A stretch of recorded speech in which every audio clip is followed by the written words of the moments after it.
국제안보학계에서 충격적인 보고서가 공개됐습니다. 공식 군사력 순위 세계 5위. 그러나 실전 군사력은 달랐습니다. 태국과 캄보디아 국경에서 벌어진 48시간의 무력 충돌. 그 짧은 전투가 전 세계 국방 지도를 흔들었습니다. 모두가 강대국의 무기를 주목하던 순간 전장의 판도를 바꾼 것은 K방산이었습니다.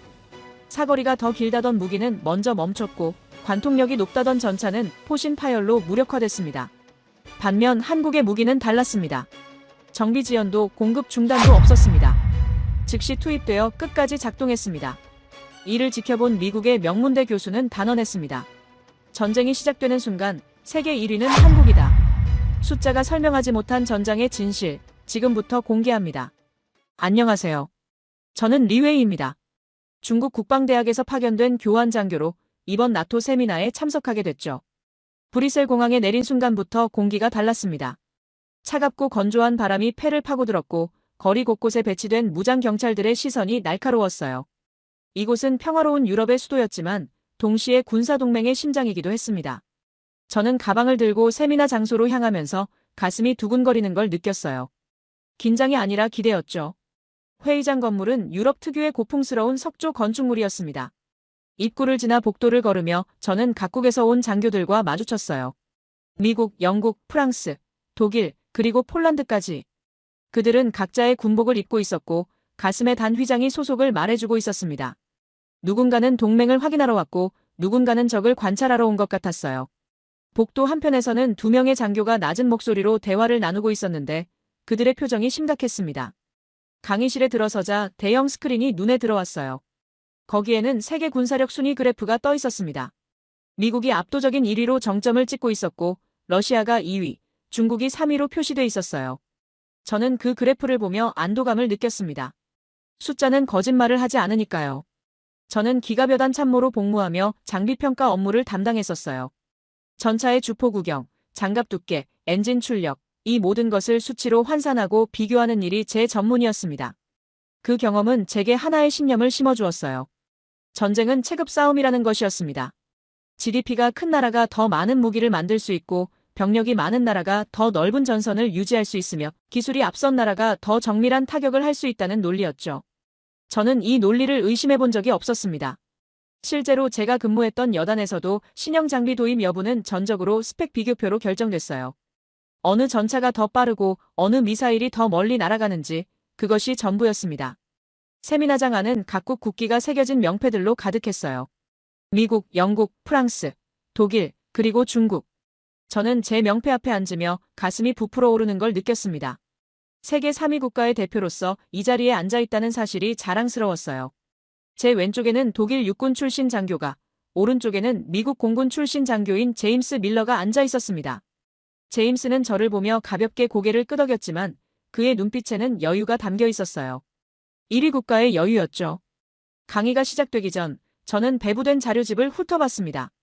각국의 국방비 지출 추이, 주요 무기 체계, 비교, 병력 규모 통계, 항공모함 보유 현황까지 빼곡하게 정리돼 있었어요. 모든 데이터가 제 신념을 뒷받침하고 있었습니다.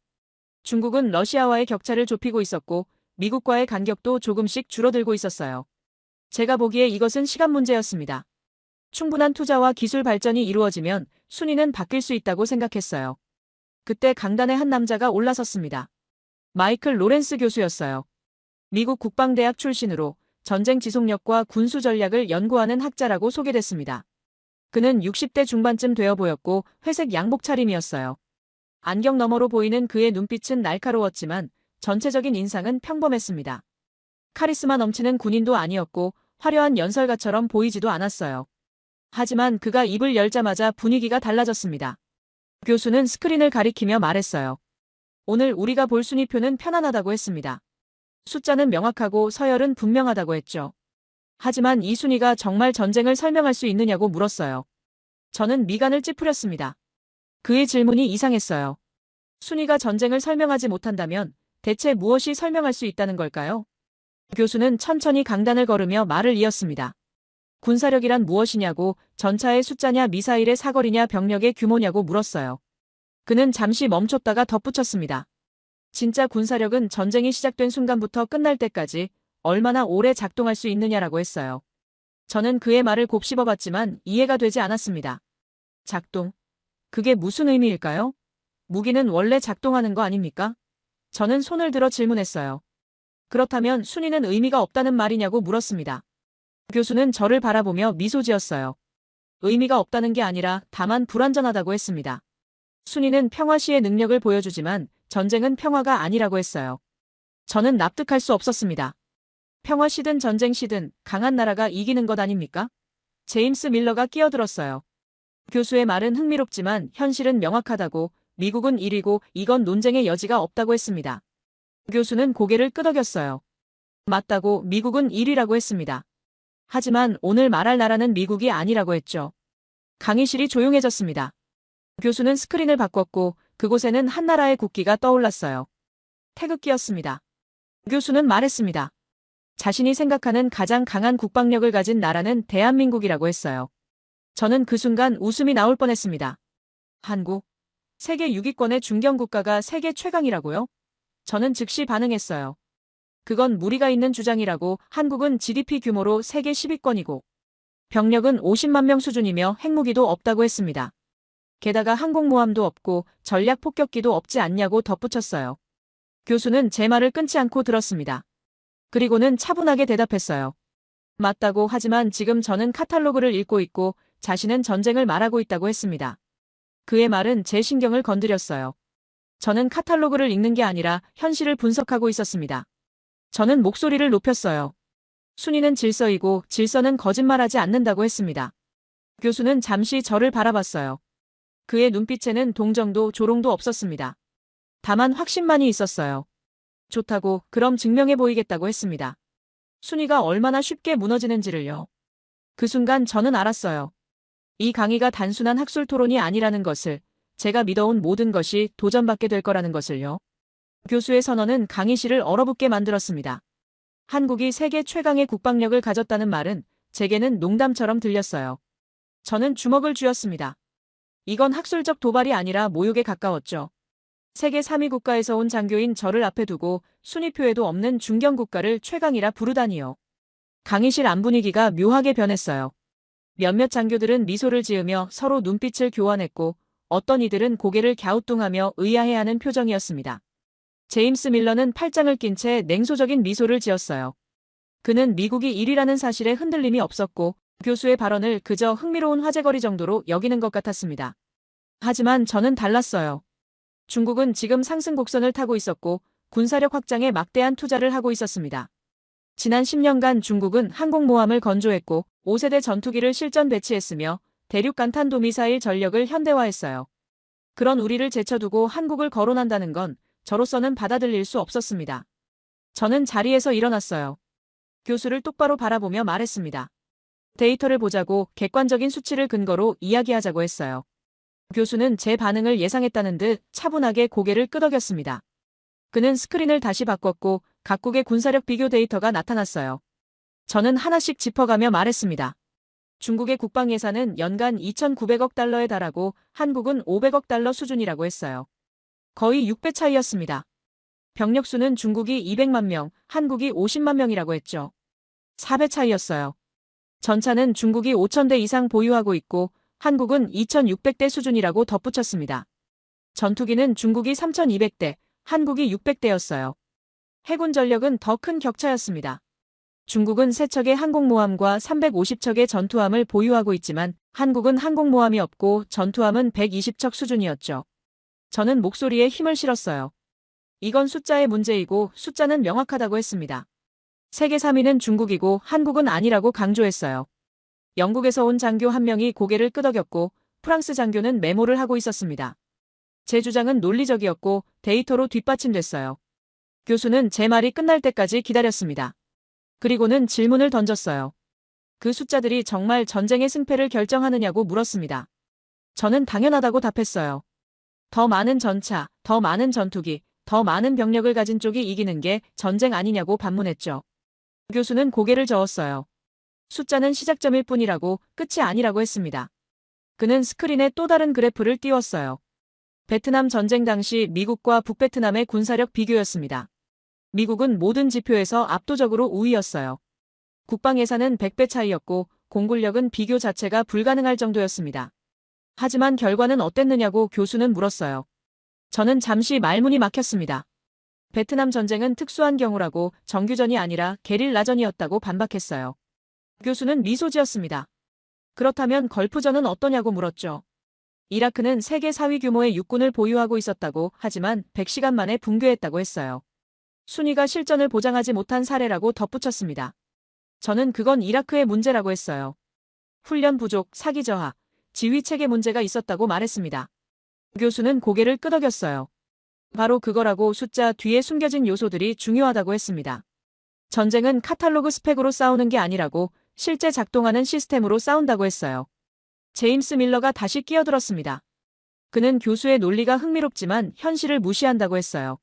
미국은 1위이고 이건 논쟁의 여지가 없다고 했습니다. 최신 무기, 최고의 훈련, 전 세계에 배치된 기지망, 이 모든 것이 미국을 1위로 만든다고 강조했죠. 교수는 동의한다고 했어요. 미국은 1위가 맞다고 하지만 오늘 이야기하는 건 미국이 아니라고 했습니다. 교수는 저를 바라봤어요. 리웨이 씨가 제시한 숫자들은 모두 맞다고 중국은 한국보다 모든 면에서 우위라고 인정했습니다. 하지만 질문을 바꿨어요. 그 전차 5,000대가 전쟁 중에 계속 작동할 수 있느냐고, 전투기 3,200대가 부품 부족 없이 비행할 수 있느냐고 물었습니다. 저는 당연하다고 답했어요. 중국은 자체 생산 능력이 있고 산업 기반이 탄탄하다고 했습니다. 교수는 또 다른 질문을 던졌어요. 전쟁이 6개월, 1년, 2년 이어진다면 어떻게 되느냐고 물었습니다. 탄약 생산은 충분하냐고, 부품 공급은 원활하냐고, 정비 인력은 확보됐느냐고 연달아 물었어요. 저는 대답하려다 멈췄습니다. 솔직히 그런 세부 사항까지는 몰랐거든요. 저는 기갑여단 참모였고 장비 스펙 비교가 제 전문이었어요. 전시 군수 체계까지는 깊이 다뤄본 적이 없었습니다. 교수는 제 침묵을 보며 말했어요. 바로 그게 문제라고, 모두가 평화시의 숫자만 본다고 했습니다. 교수는 한국 이야기를 꺼냈어요. 한국은 70년간 휴전 상태였다고, 언제든 전쟁이 재개될 수 있는 환경에서 살아왔다고 했습니다. 그래서 모든 시스템이 전시를 전제로 만들어졌다고 했어요. 탄약 비축량, 부품 공급망, 정비 인력 양성, 예비군 체계, 이 모든 것이 장기전을 염두에 두고 설계됐다고 했습니다. 저는 반박했어요. 그건 방어적 사고일 뿐이라고, 공격력이 없으면 의미가 없다고 했습니다. 교수는 고개를 저었어요. 방어와 공격의 구분이 중요한 게 아니라고, 얼마나 오래 싸울 수 있느냐가 중요하다고 했습니다. 전쟁은 며칠이 아니라 몇 달, 몇 년 지속될 수 있다고, 그때 살아남는 쪽이 이긴다고 했어요. 강의실이 조용해졌습니다. 교수의 논리는 제가 믿어온 것과 달랐어요. 저는 순위를 믿었고 숫자를 믿었습니다. 하지만 교수는 보이지 않는 것을 이야기하고 있었어요. 지속력, 생존구조, 전시체제, 이런 것들은 그래프에 나타나지 않았습니다. 저는 자리에 앉았어요. 여전히 납득할 수 없었지만 교수의 말이 완전히 틀렸다고도 할 수 없었습니다. 제 머릿속에서 순위표와 교수의 주장이 충돌하고 있었어요. 세계 3위는 명확한 사실이었습니다. 하지만 그 순위가 정말 전쟁을 설명할 수 있을까요? 저는 확신이 흔들리기 시작했습니다. 그날 밤 저는 잠을 이루지 못했습니다. 호텔방에 돌아와서도 교수의 말들이 머릿속을 맴돌았어요. 순위가 쉽게 무너진다는 말, 숫자가 전쟁을 설명하지 못한다는 주장, 한국이 최강이라는 선언. 저는 노트북을 열고 데이터를 다시 확인했습니다. 중국 3위, 한국 6위. 이건 명백한 사실이었어요. 그런데 왜 제 확신은 흔들리고 있는 걸까요? 다음 날 아침, 저는 일찍 세미나장에 도착했습니다. 강의실은 아직 비어 있었고 어제와 똑같은 자리에 앉았어요. 스크린에는 아무것도 떠 있지 않았지만 저는 어제 본 그래프들이 눈앞에 아른거렸습니다. 하나씩 장교들이 들어오기 시작했어요. 제임스 밀러도 왔고 독일 장교도, 프랑스 장교도 각자의 자리에 앉았습니다. 교수가 들어왔습니다. 그는 서류 가방을 내려놓고 강단에 섰어요. 오늘은 회색이 아닌 검은색 양복을 입고 있었습니다. 그의 표정은 여전히 차분했지만 눈빛은 더 날카로워 보였어요. 교수는 인사 없이 바로 시작했습니다. 어제 리웨이 씨가 제시한 숫자들은 모두 정확하다고 했어요. 중국은 한국보다 모든 면에서 우위라고 인정했습니다. 하지만 오늘은 그 숫자 너머를 보겠다고, 보이지 않는 구조를 설명하겠다고 했어요. 저는 팔짱을 꼈습니다. 보이지 않는 구조? 그게 대체 무슨 의미일까요? 교수는 스크린에 한 장의 그림을 띄웠어요. 빙산이었습니다. 수면 위로는 작은 부분만 보였고 수면 아래에는 거대한 덩어리가 숨어 있었어요. 교수는 말했습니다. 군사력 순위는 수면 위만 본다고 전차 숫자, 전투기 숫자, 병력 규모만 센다고 했어요. 하지만 진짜 힘은 수면 아래에 있다고, 그것이 바로 구조라고 했습니다. 저는 손을 들었어요. 구조가 뭐냐고 구체적으로 설명해달라고 했습니다. 교수는 고개를 끄덕이며 대답했어요. 구조란 전쟁이 시작된 후에도 무기를 만들고 고치고 공급할 수 있는 능력이라고 했습니다. 평화 시에는 보이지 않지만 전쟁이 터지면 승패를 결정하는 요소라고 했어요. 교수는 세 가지를 제시했습니다. 첫째, 자립 생산 능력. 둘째, 현장 정비 체계. 셋째, 전시 증산 시스템. 이 세 가지가 갖춰진 나라만이 장기전에서 살아남을 수 있다고 했어요. 저는 반박했습니다. 중국도 그 세 가지를 다 갖추고 있다고, 우리는 모든 무기를 자체 생산하고 있다고 했어요. 교수는 질문을 던졌습니다. 정말 모든 부품을 자체 생산하느냐고, 핵심 부품까지 다 만들 수 있느냐고 물었어요. 저는 잠시 멈췄습니다. 솔직히 세부 사항까지는 몰랐거든요. 교수는 계속 말했어요. 많은 나라들이 무기는 조립하지만 핵심 부품은 수입에 의존한다고. 엔진, 센서, 전자장비 같은 것들은 외국산이라고 했습니다. 그는 스크린을 바꿨어요. 여러 나라의 무기 부품 자급률이 나타났습니다. 프랑스 85%, 독일 78%, 일본 65%, 그리고 한국 92%. 저는 눈을 의심했어요. 한국이 92%라고요? 교수는 설명했습니다. 한국은 70년간 무기 금수 조치와 기술 봉쇄를 경험하면서 모든 것을 자체 개발할 수밖에 없었다고, 그게 오히려 강점이 됐다고 했어요. 저는 중국 자료를 요구했습니다.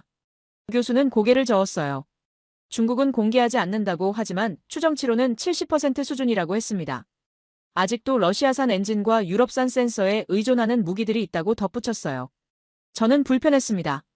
이건 추정일 뿐이고 확증된 데이터가 아니었어요. 교수는 두 번째 요소로 넘어갔습니다. 현장 정비 체계. 전쟁에서 무기는 고장난다고, 문제는 그걸 얼마나 빨리 고칠 수 있느냐라고 했어요. 그는 사례를 들었습니다. 걸프전 당시 미군은 M1 전차 정비를 위해 독일에서 부품을 공수해야 했다고, 며칠씩 걸렸다고 했습니다. 하지만 한국군은 다르다고 했어요. 한국은 모든 부대에 정비 인력과 부품 창고를 배치했다고, 심지어 최전방 부대도 자체 수리가 가능하다고 했습니다. 저는 그게 뭐가 특별하냐고 물었어요. 우리도 정비부대가 있다고 했습니다. 교수는 규모가 다르다고 했어요. 한국은 병력의 15%가 정비특기라고, 이건 세계 최고 수준이라고 했습니다. 저는 여전히 이해가 되지 않았어요. 정비 인력이 많다고 해서 전쟁에서 이기는 건 아니지 않냐고 반문했습니다. 교수는 스크린을 다시 바꿨어요. 우크라이나 전쟁 데이터가 나타났습니다. 서방에서 지원한 M777 곡사포 300문 중 30%가 고장으로 작동 불능 상태라고 표시됐어요. 부품이 없어서 정비 인력이 부족해서 방치됐다고 했습니다. 교수는 말했습니다. 카탈로그에는 사거리와 명중률만 나온다고 하지만 전장에서는 고장률과 수리 시간이 더 중요하다고 했어요. 아무리 좋은 무기라도 고장나면 쓸모없다고, 빨리 고쳐서 다시 쏠 수 있는 능력이 진짜 전투력이라고 했습니다. 제임스 밀러가 끼어들었어요. 그건 저강도 분쟁 이야기라고, 미국 같은 강대국은 압도적 화력으로 단시간에 끝낸다고 했습니다. 교수는 미소 지었습니다. 그게 가능하다면 좋겠지만 역사가 다르게 말한다고 했어요. 베트남, 아프간, 이라크 모두 예상보다 길어졌다고 했습니다. 교수는 세 번째 요소를 꺼냈어요. 전시 증산 시스템. 전쟁이 시작되면 탄약 소모가 폭증한다고, 평화 시 생산량으로는 절대 못 버틴다고 했습니다. 그는 데이터를 보여줬어요. 우크라이나 전쟁에서 하루 평균 포탄 소모량이 2만 발이라고 했습니다. 미국과 유럽의 연간 생산량을 합쳐도 1년치밖에 안 된다고 했어요. 저는 중국은 다르다고 했습니다. 우리는 세계 최대 제조 강국이라고, 생산 능력은 걱정 없다고 했어요. 교수는 고개를 끄덕였습니다. 맞다고, 중국은 생산 능력이 있다고 했어요. 하지만 질문을 바꿨습니다. 그 공장들이 전시에도 안전하냐고, 적의 미사일 공격을 받으면 어떻게 되느냐고 물었어요. 저는 대답하지 못했습니다. 중국의 군수 공장들은 대부분 동부 연안에 집중돼 있었어요. 효율을 위해 항구 근처에 배치됐죠. 하지만 그건 전시에는 취약점이 될 수 있었습니다. 교수는 한국 사례를 들었어요. 한국은 군수 공장을 지하화했다고, 산악 지형을 이용해 분산 배치했다고 했습니다. 교수는 말했습니다. 한국은 전쟁을 전제로 모든 걸 설계했다고, 공장 위치부터 부품 비축까지 전부 생존을 염두에 두었다고 했어요. 이게 바로 구조의 힘이라고, 눈에 보이지 않지만 전쟁이 터지면 드러나는 힘이라고 했습니다. 저는 자리에서 일어났어요. 교수의 논리는 일리가 있었지만 여전히 이론에 불과했습니다. 실제 전장 데이터는 없었어요. 저는 말했습니다. 구조는 숫자를 이길 수 없다고, 아무리 잘 만든 시스템이라도 압도적인 화력 앞에서는 무너진다고 했어요. 교수는 저를 바라봤습니다. 그의 눈빛에는 확신이 담겨 있었어요. 좋다고, 그럼 실전을 보자고 했습니다. 이론이 아닌 전장의 기록을 보자고 했어요. 저는 고개를 끄덕였습니다. 그래야 진실을 알 수 있을 테니까요. 교수는 강단 앞 컴퓨터를 조작했습니다. 스크린이 어두워지더니 영상이 재생되기 시작했어요. 날짜가 표시됐습니다. 2023년 4월 18일. 장소는 태국 캄보디아 국경지대였어요. 저는 몸을 앞으로 기울였습니다. 드론으로 촬영한 영상이었는데 화질은 선명했어요. 국경선을 따라 철조망이 쳐져 있었고 양쪽에 군부대가 배치돼 있었습니다. 교수는 말했습니다. 이건 48시간 동안 벌어진 국경 충돌 기록이라고, 전면전은 아니지만 실제 전투였다고 했어요. 태국군은 한국제 무기로 무장했고 캄보디아군은 중국제 무기로 무장했다고 했습니다. 저는 긴장했어요. 중국제 무기가 실전에서 어떻게 작동했는지 보게 될 테니까요. 영상에는 양측의 배치 상황이 나타났습니다. 태국군 측에는 K9 자주포 12문이 보였고 캄보디아군 측에는 중국제 PLZ-45 자주포 15문이 배치돼 있었어요. 수적으로는 캄보디아가 우위였습니다. 저는 속으로 생각했어요. 당연히 캄보디아가 이길 거라고요. 교수는 배경 설명을 시작했습니다. 분쟁의 원인은 국경선 해석 차이였다고, 양측 모두 영유권을 주장하는 작은 구릉지대가 있었다고 했어요. 외교적 협상이 실패하면서 군사적 긴장이 고조됐고 결국 양측이 포격을 주고받게 됐다고 했습니다. 이건 연습이 아니라 실전이었어요. 영상이 계속 재생됐습니다. 첫 포격은 캄보디아군이 시작했어요. PLZ-45 자주포 15문이 일제히 발사했고 태국군 진지에 포탄이 떨어졌습니다. 폭발이 연쇄적으로 일어났어요. 저는 고개를 끄덕였습니다. 수적 우위가 효과를 발휘하는 것처럼 보였어요. 하지만 교수는 다른 걸 지적했습니다. 명중률을 보라고 했어요. 영상을 자세히 보니 15발 중 실제로 태국군 진지 근처에 떨어진 건 6발 정도였습니다. 나머지는 목표에서 벗어나 빈 땅에 떨어졌어요. 교수는 설명했습니다. PLZ-45는 GPS 유도 시스템이 있지만 정확도가 낮다고, 특히 실전 환경에서는 오차가 크다고 했어요. 태국군의 반격이 시작됐습니다. K9 자주포 12문이 응사했어요. 발사 속도가 달랐습니다. PLZ-45는 분당 4발 수준이었지만 K9은 분당 6발 이상 쏘고 있었어요. 그리고 명중률도 확연히 달랐습니다. 12발 중 10발 이상이 캄보디아군 진지에 정확히 떨어졌어요. 저는 불편해졌습니다. 이건 운용 능력 차이일 수도 있지 않냐고 물었어요. 캄보디아군의 훈련 수준이 낮아서 그런 거 아니냐고 했습니다. 교수는 고개를 저었어요. 양측 모두 정규군이고 훈련 수준도 비슷하다고 했습니다. 차이는 무기 자체의 성능이라고 했어요. 영상은 2시간 후 상황을 보여줬습니다. 여기서 결정적 장면이 나왔어요. 캄보디아군의 PLZ-45 한 대에서 연기가 피어올랐습니다. 포신에서 불꽃이 튀더니 포탑이 멈췄어요. 교수는 영상을 일시 정지했습니다. 이게 뭔지 아느냐고 물었어요. 저는 대답하지 못했습니다. 교수는 설명했어요. 포신 과열로 인한 파열이라고, 연속 사격 중 냉각이 제대로 안 돼서 포신이 손상됐다고 했습니다. PLZ-45는 설계상 연속 사격에 취약하다고, 이건 카탈로그에는 나오지 않는 문제라고 했어요. 영상이 다시 재생됐습니다. 30분 후 또 다른 PLZ-45에서 같은 문제가 발생했어요. 그리고 1시간 후 세 번째 자주포도 멈췄습니다. 15문 중 3문이 전투 불능 상태가 된 거예요. 반면 태국군의 K9은 계속 작동하고 있었습니다. 교수는 데이터를 보여줬어요. K9은 연속 사격 시 자동 냉각 시스템이 작동한다고, 포신 온도를 실시간으로 모니터링하며 과열을 방지한다고 했습니다. 반면 PLZ-45는 수동 냉각 방식이라고, 운용 인력이 직접 관리해야 한다고 했어요. 실전에서는 이런 차이가 치명적이라고 했습니다. 저는 반박했습니다. 그건 설계 결함이지 중국제 무기 전체의 문제가 아니라고 했어요. 최신형은 개선됐을 거라고 했습니다. 교수는 고개를 끄덕였어요. 맞다고, 최신형은 나아졌다고 했습니다. 하지만 문제는 현재 배치된 무기들이라고, 실제 전장에서 쓰이는 건 최신형이 아니라고 했어요. 영상은 다음 날 상황을 보여줬습니다. 캄보디아군이 정비팀을 투입했어요. 고장난 자주포를 수리하려는 시도였습니다. 하지만 부품이 문제였어요. 교체용 포신이 없었고 냉각장치 부품도 부족했습니다. 결국 산무는 그대로 방치될 수밖에 없었어요. 교수는 설명했습니다. 이게 바로 구조의 차이라고. 태국은 한국으로부터 부품 공급을 받을 수 있지만 캄보디아는 중국에서 부품이 올 때까지 기다려야 한다고 했어요. 전시에는 이런 시간 차이가 승패를 결정한다고 했습니다.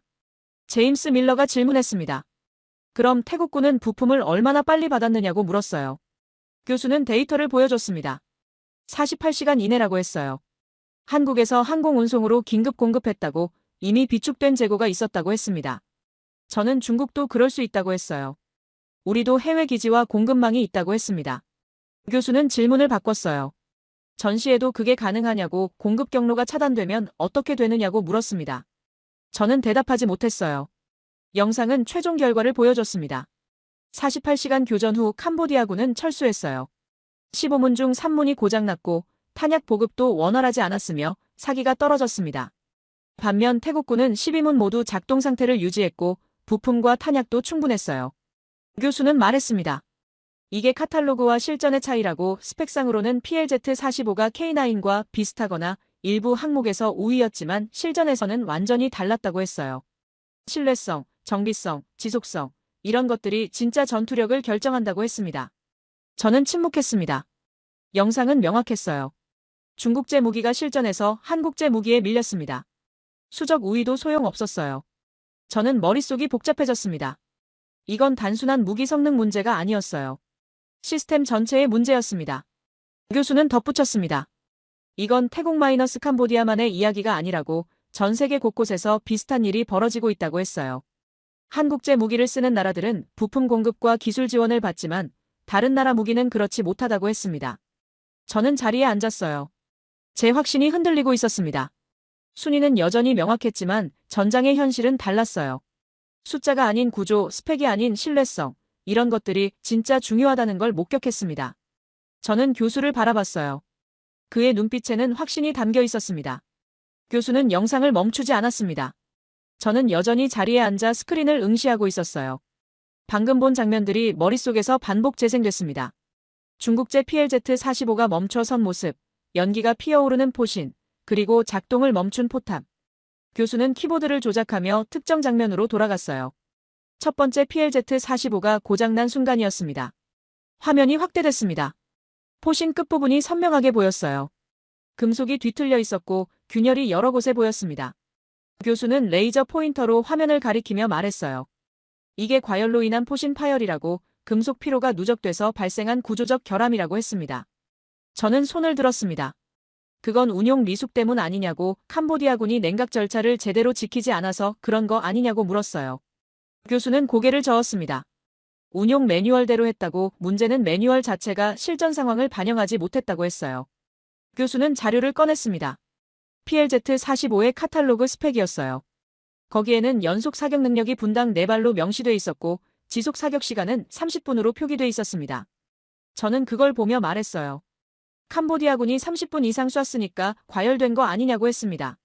교수는 또 다른 자료를 보여줬어요. 실제 교전 기록이었습니다. 첫 번째 PLZ-45는 22분 동안 사격했다고 나와 있었어요. 카탈로그 스펙보다 짧았습니다. 그런데도 포신이 파열됐어요. 교수는 설명했습니다.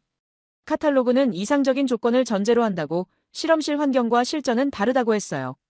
실전에서는 변수가 많다고 했습니다. 기온, 습도, 먼지, 연속 사격의 강도, 이 모든 것이 무기 성능에 영향을 준다고 했어요. 특히 열대 기후인 캄보디아에서는 냉각 효율이 떨어진다고.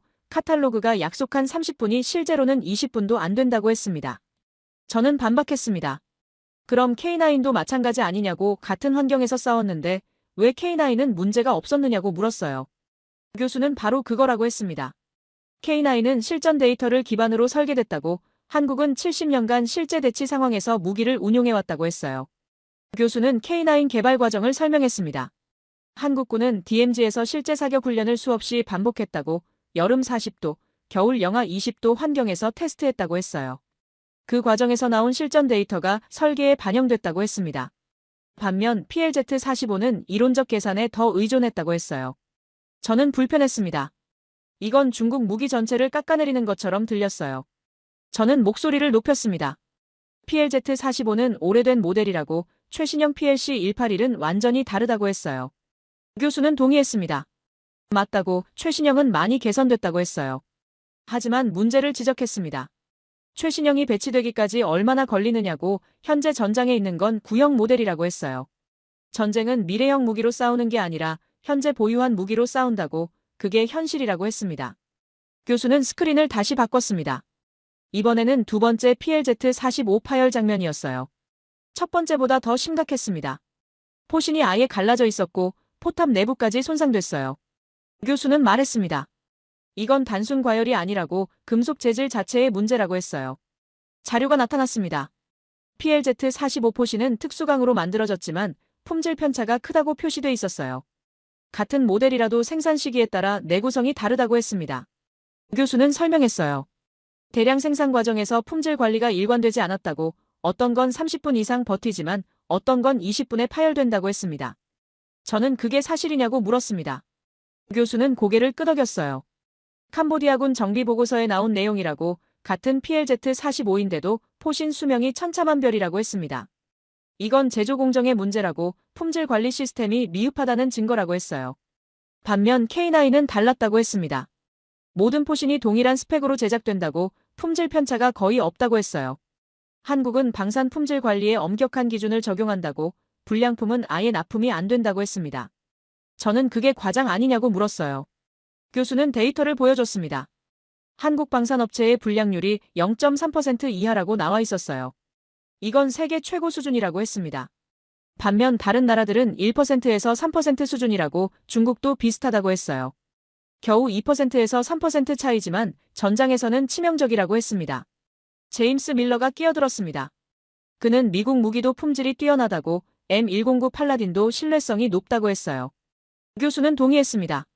맞다고, 미국도 품질 관리가 우수하다고 했어요. 하지만 가격이 문제라고, M109는 K9보다 2배 이상 비싸다고 했습니다. 교수는 비교표를 띄웠어요. K9 가격은 대당 350만 달러, PLZ-45는 250만 달러, M109는 700만 달러였습니다. 성능 대비 가격으로 보면 K9이 가장 효율적이라고 했어요. 같은 예산으로 더 많은 포를 배치할 수 있고 품질도 보장된다고 했습니다. 저는 여전히 납득하기 어려웠습니다. 가격 효율성이 전투력을 의미하는 건 아니지 않냐고 반문했어요. 교수는 고개를 저었습니다. 전쟁은 경제라고, 한정된 예산으로 최대 효과를 내야 한다고 했어요. 비싼 무기 몇 대보다 적당한 가격에 신뢰할 수 있는 무기 여러 대가 낫다고 했습니다. 교수는 포신 파열 장면으로 다시 돌아갔습니다. 세 번째 PLZ-45였어요. 이번엔 파열 순간이 포착됐습니다. 포신에서 불꽃이 튀더니 금속 파편이 사방으로 날아갔어요. 운용병력 한 명이 부상을 입었습니다. 교수는 말했습니다. 이게 카탈로그가 말하지 않는 진실이라고, 무기는 아군도 다치게 할 수 있다고 했어요. 저는 침묵했습니다. 화면 속 장면이 충격적이었어요. 무기가 적이 아니라 아군을 위협하는 상황. 이건 스펙표에는 절대 나오지 않는 내용이었습니다. 교수는 덧붙였습니다. 신뢰성이 중요한 이유라고, 전장에서 무기를 믿을 수 없다면 사기가 떨어진다고 했어요. 교수는 캄보디아군 병사들의 증언을 인용했습니다. 포를 쏠 때마다 불안했다고, 언제 터질지 모른다는 두려움이 있었다고 했어요. 반면 태국군은 K9을 신뢰했다고, 쏘면 맞는다는 확신이 있었다고 했습니다. 이게 바로 카탈로그와 실전의 차이라고 했어요. 저는 자리에서 일어났습니다. 머릿속이 복잡했어요. 숫자로는 PLZ-45가 15문, K9이 12문이었습니다. 수적 우위는 명확했어요. 하지만 결과는 정반대였습니다. 산문이 고장나고 병사들은 불안해했으며 전투 효율은 떨어졌어요. 교수는 마지막으로 말했습니다. 카탈로그는 승리를 약속하지 않는다고, 종이 위의 스펙과 전장의 현실은 다르다고 했어요. 진짜 전투력은 얼마나 오래, 얼마나 안정적으로 작동하느냐에 달려있다고 했습니다. 저는 앉았습니다. 제가 믿어온 순위, 그 순위를 만든 숫자들이 흔들리고 있었어요. 스펙은 명확했지만 전장은 스펙을 배신했습니다. 저는 교수를 바라봤어요. 그의 눈빛은 여전히 확신에 차 있었습니다. 교수는 잠시 숨을 고르더니 다시 말을 이었습니다. 포신 파열 장면이 여전히 스크린에 떠 있었어요. 저는 그 이미지에서 눈을 떼지 못하고 있었습니다. 카탈로그가 약속한 것과 현실의 괴리, 그 간극이 제 신념을 흔들고 있었어요. 교수는 화면을 바꿨습니다. 이번에는 하늘에서 찍은 항공 영상이었어요. 날짜가 표시됐습니다. 2023년 4월 19일, 교전 이틀째였어요. 화면에는 캄보디아군의 후방 시설들이 보였습니다. 탄약고, 연료 저장소, 그리고 로켓포 진지가 선명하게 나타났어요. 교수는 말했습니다. 이제 공중전력 이야기를 하겠다고, 태국 공군이 어떻게 움직였는지 보여주겠다고 했어요. 저는 긴장했습니다. 공중전력이라면 전투기 이야기겠죠. 태국이 어떤 기종을 운용하는지, 캄보디아는 어떻게 대응했는지 궁금했어요. 하지만 교수가 보여준 건 전투기가 아니었습니다. F-16이었는데 특이한 점이 있었어요. 날개 아래 장착된 무장이 일반적인 정밀 유도 폭탄이 아니었습니다. 교수는 확대했습니다. 폭탄처럼 보이는 물체에 키트 같은 게 부착돼 있었어요. 교수는 설명했습니다. 이게 KGGB라고 코리안 GPS 가이드밤의 약자라고 했어요. 한국이 개발한 정밀 유도 키트라고 했습니다. 저는 고개를 갸우뚱했어요. 유도 키트? 그게 뭔가요? 교수는 자세히 설명하기 시작했습니다. 일반 폭탄은 그냥 떨어뜨리면 중력에 따라 떨어진다고, 바람이나 기류의 영향을 받아서 정확도가 떨어진다고 했어요. 반면 정밀 유도 폭탄은 GPS와 센서로 목표를 찾아간다고 했습니다. 문제는 가격이라고 했어요. 교수는 비교 자료를 띄웠습니다. 미국제 유도 폭탄은 개당 25,000달러, 이스라엘제 스파이스는 3만 달러였어요. 비쌌습니다. 반면 KGGB는 얼마냐고 물었더니 교수가 답했습니다. 8,000달러라고 했어요. 3분의 1 수준이었습니다. 저는 즉시 반응했습니다. 싸다는 건 성능이 떨어진다는 의미 아니냐고 물었어요. 교수는 고개를 저었습니다. 가격과 성능은 별개라고, KGGB의 명중률은 미국과 동일하다고 했어요. CEP 5m 이내라고, 목표 지점 5m 반경에 떨어진다는 의미라고 했습니다. 저는 믿기지 않았어요. 3분의 1 가격에 같은 성능이라니요?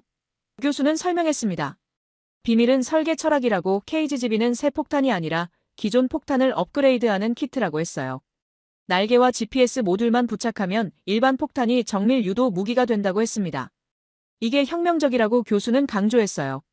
태국 공군은 창고에 쌓여있던 구형 MK-82 폭탄을 꺼냈다고, KGGB 키트만 달면 최신 정밀 무기가 됐다고 했습니다.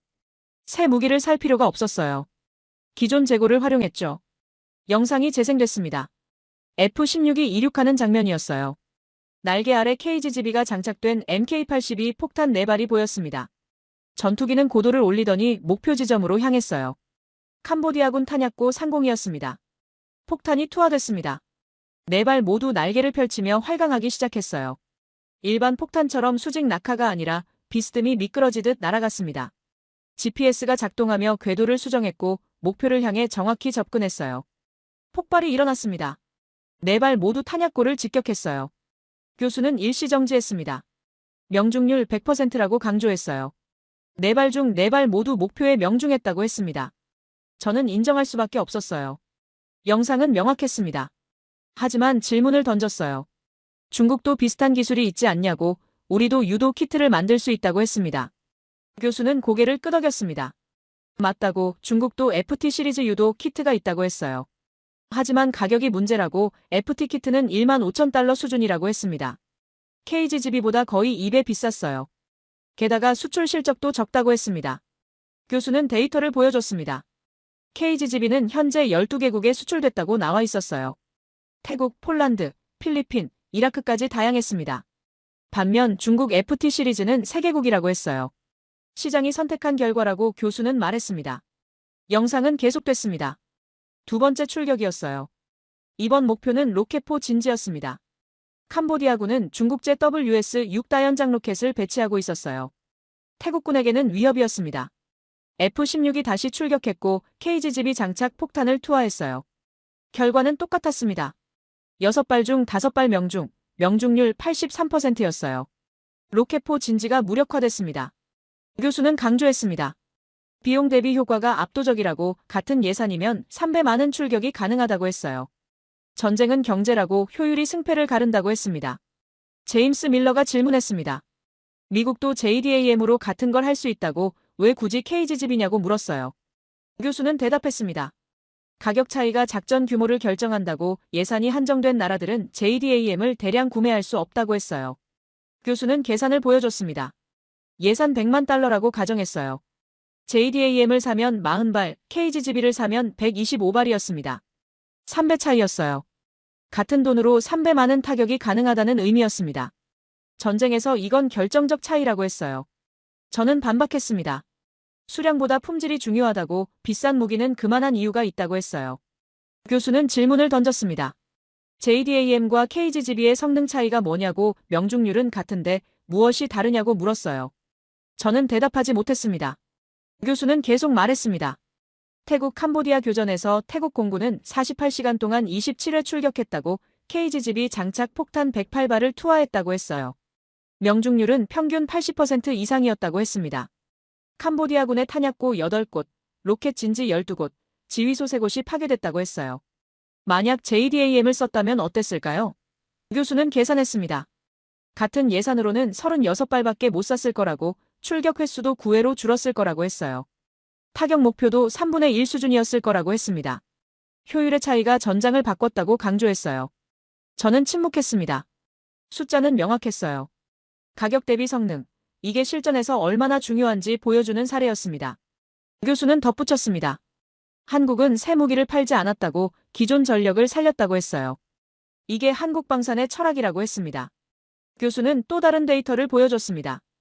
KGGB를 도입한 12개국 중 9개국이 재구매했다고 나와 있었어요. 만족도가 높다는 의미였습니다. 반면 중국 FT 시리즈는 재구매율이 30%라고 했어요. 시장이 증명한 신뢰성이라고 교수는 말했습니다. 영상이 마지막 장면을 보여줬습니다. 캄보디아군 후방 시설들이 연기로 뒤덮여 있었어요.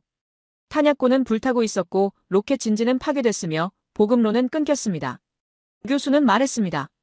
이게 효율의 힘이라고 적은 비용으로 큰 효과를 낸 결과라고 했어요. 저는 자리에 앉았습니다. 머릿속이 복잡했어요. KGGB 같은 건 순위표에 없었습니다. 카탈로그에도 없었어요. 하지만 전장을 바꿨습니다. 저는 교수를 바라봤어요. 그는 다음 이야기를 준비하고 있었습니다. 교수는 스크린을 다시 바꿨습니다. 이번에는 영상이 아니라 문서였어요. 계약서처럼 보이는 서류가 화면에 떠올랐습니다. 저는 눈을 가늘게 뜨고 읽으려 했지만 거리가 멀어서 잘 보이지 않았어요. 교수는 확대했습니다. 제목이 보였어요. 방위산업협력협정이라고 적혀 있었습니다. 교수는 설명했습니다. 이건 태국과 한국 사이의 군사협력협정이라고 2019년에 체결됐다고 했어요. 무기 판매만이 아니라 기술 이전, 부품 공급, 정비 지원까지 포함된 포괄적 협정이라고 했습니다. 저는 그게 왜 중요하냐고 물었어요. 교수는 중요한 조항을 가리켰습니다. 5조 3항이었어요.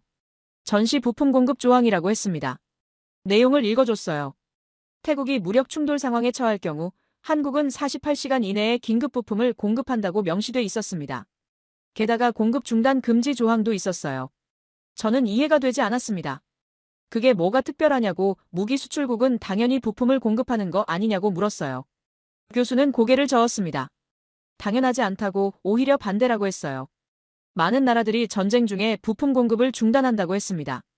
교수는 사례를 들었습니다. 2020년 아제르바이잔, 아르메니아 전쟁 당시 터키가 아제르바이잔에 무기를 팔았다고 했어요. 하지만 국제 압력으로 부품 공급이 중단됐다고 했습니다. 드론이 고장 나도 수리할 수 없었고 미사일이 떨어져도 보충할 수 없었다고 했어요.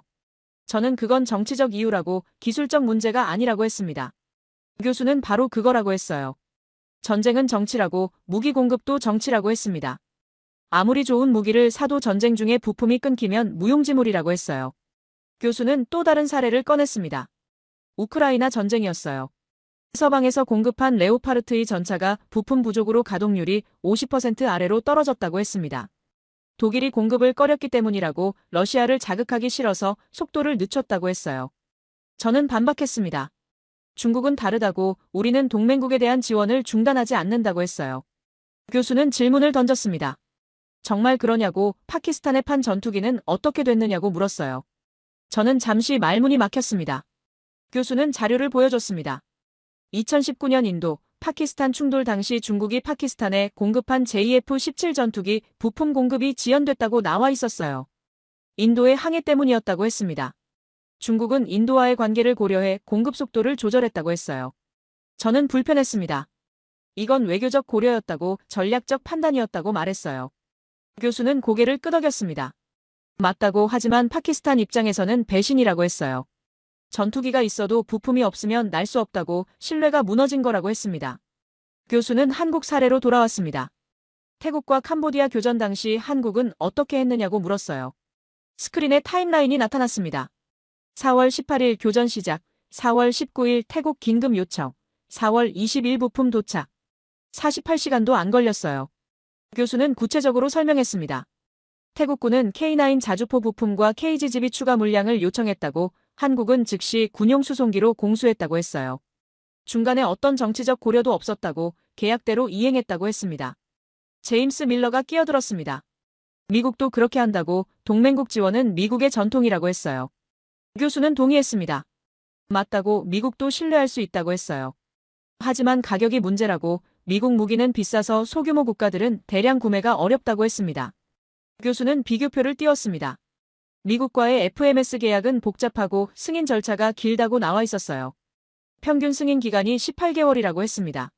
반면 한국과의 계약은 6개월 이내라고, 절차가 간단하다고 했어요. 저는 중국은 더 빠르다고 반박했습니다. 우리는 승인 절차가 거의 없다고, 바로 공급 가능하다고 했어요. 교수는 질문을 바꿨습니다. 품질 보증은 어떻게 되느냐고, 불량품이 나오면 어떻게 하느냐고 물었어요. 교수는 사례를 들었습니다. 방글라데시가 중국제 프리기탐을 구매했는데 엔진 결함이 발견됐다고, 교체를 요청했지만 1년 넘게 지연됐다고 했어요. 결국 방글라데시는 자체 예산으로 유럽산 엔진으로 교체했다고 했습니다. 반면 한국은 달랐다고 했어요. 인도네시아가 구매한 잠수함에 소나 문제가 생겼을 때 한국은 즉시 기술팀을 파견했다고, 무상으로 수리해줬다고 했습니다. 이게 신뢰를 만든다고, 계약 후 관리가 중요하다고 교수는 강조했어요. 저는 여전히 납득하기 어려웠습니다. 이건 개별 사례일 뿐이라고, 일반화할 수 없다고 했어요. 교수는 통계를 보여줬습니다. 한국 방산 수출국 중 재구매율이 87%라고 나와 있었어요. 세계 평균은 45%라고 했습니다. 교수는 이유를 설명했습니다. 한국은 고객 관리에 집중한다고, 판매로 끝나는 게 아니라 평생 파트너십을 유지한다고 했어요. 부품 공급, 기술 지원, 업그레이드, 이 모든 게 패키지라고 했습니다. 교수는 태국 사례로 돌아왔습니다. 교전 중 한국 기술팀이 태국에 파견됐다고, 현장에서 직접 정비를 도왔다고 했어요. 이건 계약에 없던 내용이었지만 한국은 자발적으로 지원했다고 했습니다. 태국군의 신뢰가 높아졌다고 했어요. 저는 질문을 던졌습니다. 그럼 캄보디아는 중국의 도움을 요청하지 않았느냐고 물었어요. 교수는 고개를 끄덕였습니다. 요청했다고 하지만 응답이 느렸다고 했어요. 중국 기술팀이 도착한 건 교전 종료 후였다고 했습니다. 교수는 이유를 분석했습니다. 중국은 거리가 멀다고, 물리적 거리뿐 아니라 심리적 거리도 멀다고 했어요. 계약은 했지만 관계는 약하다고 했습니다. 반면 한국은 고객과의 관계를 끈끈하게 유지한다고 했어요. 교수는 또 다른 요소를 언급했습니다. 정치적 중립성이라고 했어요. 한국은 강대국이 아니라서 정치적 압력이 적다고, 미국처럼 인권이나 민주주의를 조건으로 걸지 않는다고 했습니다. 중국처럼 정치적 영향력을 행사하지도 않는다고 했어요. 저는 그게 약점 아니냐고 반박했습니다. 강대국이 아니면 영향력이 없는 거 아니냐고 했어요. 교수는 반대라고 했습니다. 오히려 장점이라고, 작은 나라들은 강대국의 압력을 싫어한다고 했어요. 한국은 순수하게 상업적 관계만 유지한다고 했습니다. 교수는 마지막으로 강조했습니다. 전쟁에서 가장 무서운 적은 공급 중단이라고, 아무리 좋은 무기라도 부품이 끊기면 고철이라고 했어요. 신뢰할 수 있는 공급처가 진짜 전투력을 결정한다고 했습니다. 저는 침묵했습니다. 교수의 논리는 명확했어요. 무기는 하드웨어지만 신뢰는 소프트웨어라고, 둘 다 있어야 전투력이 된다고 했습니다. 저는 고개를 숙였어요. 제 신념이 계속 흔들리고 있었습니다. 강의실이 조용해졌습니다. 교수는 강단 앞에 서서 저를 바라보고 있었어요. 제임스 밀러도, 독일 장교도, 프랑스 장교도 모두 침묵했습니다. 지난 며칠간의 강의가 모두의 머릿속에서 정리되고 있는 것 같았어요. 저는 손을 깍지 끼고 앉아 있었습니다. 제 안에서 무언가가 무너지고 있었어요. 교수는 천천히 입을 열었습니다. 지금까지 우리가 본 것들을 정리하겠다고 했어요. 포신 파열, KGGB의 효율, 부품 공급의 신뢰성, 이 모든 것이 하나의 키워드로 모인다고 했습니다. 바로 체질이라고 했어요. 저는 체질이 무슨 의미냐고 물었습니다. 교수는 설명했어요. 체질이란 평화 시에는 보이지 않지만 전쟁이 터지면 드러나는 국가의 본질이라고 했습니다. 70년간 전쟁을 전제로 살아온 나라와 평화를 전제로 살아온 나라는 체질 자체가 다르다고 했어요. 교수는 한국 이야기를 시작했습니다. 1953년 휴전 이후 한국은 단 하루도 전쟁 준비를 멈추지 않았다고 했어요. 북한과 휴전선을 마주하고 있었고 언제든 전쟁이 재개될 수 있었습니다. 이 환경이 한국의 국방체계 전체를 만들었다고 했어요. 교수는 구체적인 예를 들었습니다. 한국의 방산 공장들은 24시간 가동체제로 전환 가능하다고 했어요. 평화 시에는 8시간씩 3교대로 운영하지만 전시에는 즉시 풀가동된다고 했습니다. 이건 단순한 계획이 아니라 실제로 매년 훈련한다고 했어요. 저는 중국도 그럴 수 있다고 했습니다. 우리 산업 기반은 훨씬 크다고 전시 생산 능력도 압도적이라고 했어요. 교수는 고개를 저었습니다. 규모와 체질은 다르다고 큰 공장이 있다고 해서 전시 체제로 즉시 전환되는 건 아니라고 했어요. 교수는 데이터를 보여줬습니다. 유럽 국가들의 탄약 생산 능력이 나타났어요. 프랑스는 전시 생산 체제로 전환하는데 3년이 걸린다고 나와 있었습니다.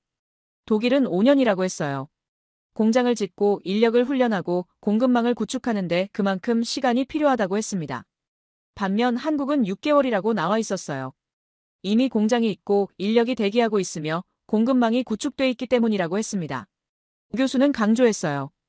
이게 체질의 차이라고 70년간 준비해온 결과라고 했습니다. 저는 여전히 이해가 되지 않았습니다. 전시 생산이 그렇게 중요하냐고 평화시 비축량으로 충분하지 않냐고 물었어요. 교수는 우크라이나 전쟁 데이터를 보여줬습니다. 전쟁 시작 3개월 만에 서방의 포탄 비축량이 바닥났다고 나와 있었어요. 교수는 설명했습니다. 현대전쟁은 탄약 소모가 엄청나다고 하루 2만 발씩 쏘면 1년에 730만 발이 필요하다고 했어요.